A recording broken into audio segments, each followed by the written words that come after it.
A World in Flux, 1976 to 1999. The final quarter of the 20th century was a period of immense global change, a crucible from which the world we know today emerged. From the ashes of the Cold War to the rise of globalization, the events of this era were as dramatic as they were consequential. Afghanistan, the bear trap. In December 1979, the Soviet Union, seeking to prop up a faltering communist regime, invaded Afghanistan. The invasion triggered a brutal and protracted conflict that drew in regional and global powers. The United States provided support to Afghan Mujahideen fighters, some of whom would later form the core of Al-Qaeda. The Soviet withdrawal in 1989 was a humiliating defeat, further accelerating its decline. Chapter 4. The Assassination of Sadat, Peace Extinguished. On October 6, 1981, Egyptian President Anwar Sadat was assassinated by Islamist extremists during a military parade in Cairo. Sadat, who had made history by signing a peace treaty with Israel just 3 years earlier, became a martyr to the very forces of extremism he had sought to contain. The assassination sent shockwaves through the Middle East and beyond. Sadat's bold move for peace had earned him both admiration and condemnation. The assassination also had a profound impact on Egypt's trajectory. Chapter 5. The Falklands War. A distant conflict, a resurgent nation. In 1982, a territorial dispute between the United Kingdom and Argentina over the Falkland Islands erupted into war. The conflict, though brief and geographically distant, had a profound impact on both nations. The Falklands War was a defining moment for British Prime Minister Margaret Thatcher. The conflict also had a lasting impact on Argentina, contributing to the downfall of the ruling military junta and the country's transition to democracy. Chapter 6. The Rise of Reaganomics, a New Economic Order. The 1980s witnessed a seismic shift in global economic policy, spearheaded by US President Ronald Reagan. Reaganomics championed tax cuts, deregulation, and a reduced role for government in the economy. Reagan's policies had a profound impact on the United States and beyond. The Reagan era was a time of both boom and bust. The US economy experienced a period of sustained growth, but it was also marked by widening income inequality and a surge in corporate debt. Reaganomics' legacy remains a subject of debate.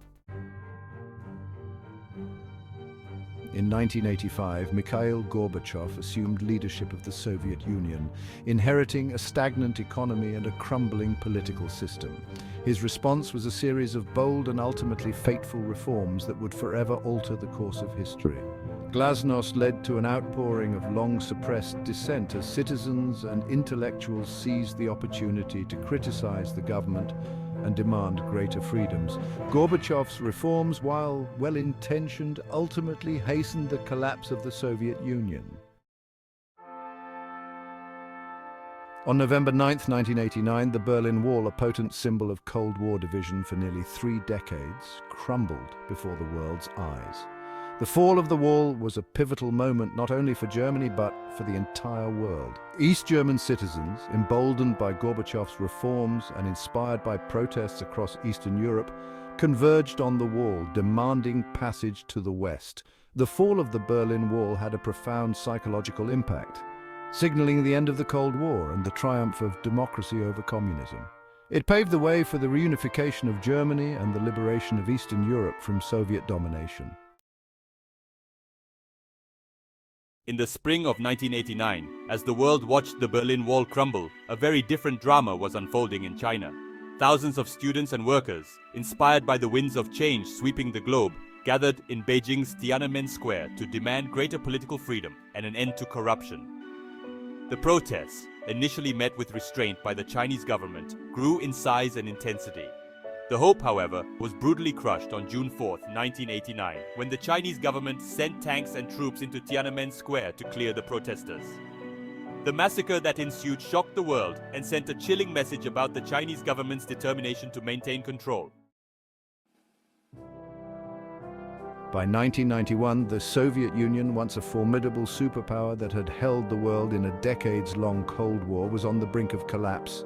Years of economic stagnation, political repression, and the disastrous war in Afghanistan had taken their toll. Gorbachev's reforms, intended to revitalize the system, had instead hastened its demise. Nationalist movements within the Soviet republics gained momentum, fueled by a desire for independence and a rejection of centralized control. On December 25, 1991, the Soviet Union formally dissolved, breaking up into 15 independent republics. In 1990, after decades of struggle against the brutal system of apartheid, a new chapter began in South Africa's history. Nelson Mandela, the iconic leader of the African National Congress, walked free from prison after 27 years of incarceration, a symbol of hope and reconciliation. Mandela's release marked a turning point in South Africa's journey toward democracy. The dismantling of apartheid, once considered an intractable problem, now seemed within reach. In 1994, South Africa held its first multiracial elections, a triumphant moment that resonated far beyond its borders. In August 1990, Iraqi dictator Saddam Hussein shocked the world by invading and annexing neighboring Kuwait. The invasion, condemned by the international community, triggered a chain of events that would have far-reaching consequences.